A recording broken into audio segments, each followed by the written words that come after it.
হযরতে সৈয়দুনা সিদ্দিক আকবর মসজিদে নববীর ইমাম হলেন, খলিফাতুর রাসূল, আমিরুল মুমিনিন। জুমার আযান হয়ে গেছে, ফারুক আজম বলেন আমিরুল মুমিনিন মিম্বরে উঠেন, কারণ আজ জুমার খুতবা হবে। ফারুক আজম যখন এগায়া দিলেন, সৈয়দুনা সিদ্দিক আকবর মিম্বরে উঠে ওই নবীজি যেখানে দাঁড়াতেন সেখানে দাঁড়াচ্ছে না। কেন? সে কামলিওয়ালার কদম যেখানে বেজে গেছে সেখানে যদি আমার কদম বেজে যায় বড় বেয়াদবি হবে। আমি উপরেরটাতে দাঁড়াবো না, আমি আবু বকর মাঝখানেরটাতে দাঁড়াবো। আদব, আদব কারে কয়? দাঁড়াইছে কোনটাতে?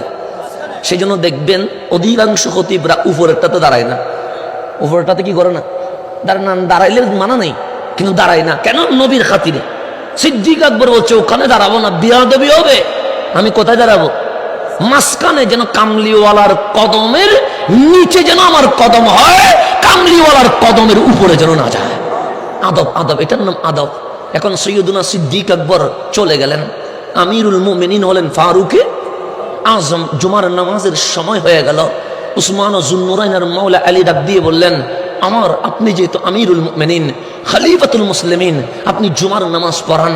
এখন আমিরুল মুমিনিন জুমার নামাজের জন্য মিম্বরে উঠা লাগবে কি লাগবে না?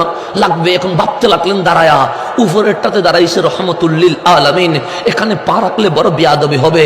আমার চেয়ে বড় আফজল, আমার চেয়ে বড় উপরে, আমার চেয়ে বড় দামি, ওনার নাম সিদ্দিক আকবর।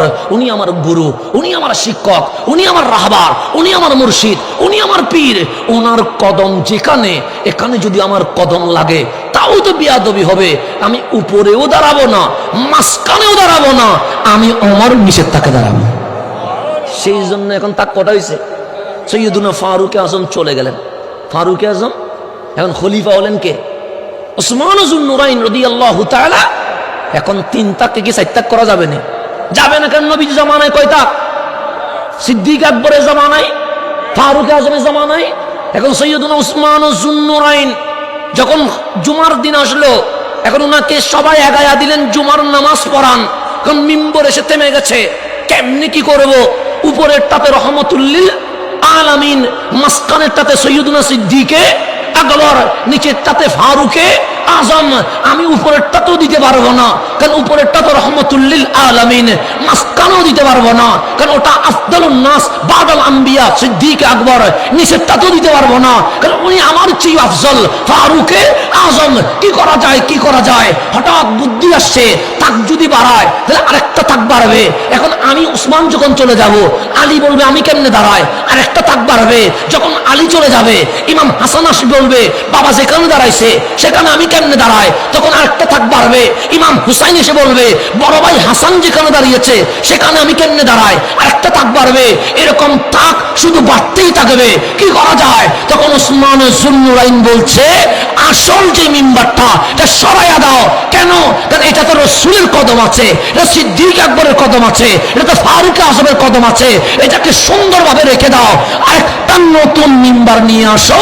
যখন নতুন মিম্বার আনলেন, সৈয়দুনা উসমান যুন্নুরাইন মাঝখানের মিম্বারে দাঁড়ায়া, মাঝখানে তাকে দাঁড়ায়া খুতবা দেওয়া শুরু করে দিয়েছে। এটার নাম ছিল আদব। এটার নাম কি? আদব। আদব মানে যেখানে কদম লাগছে সেখানে আর কদম কি করে নাই, লাগায় না। এটার নাম পীরে মুর্শিদ, এটার নাম মুরিদ সিস্টেম, এটার নাম শিক্ষক আর ছাত্র।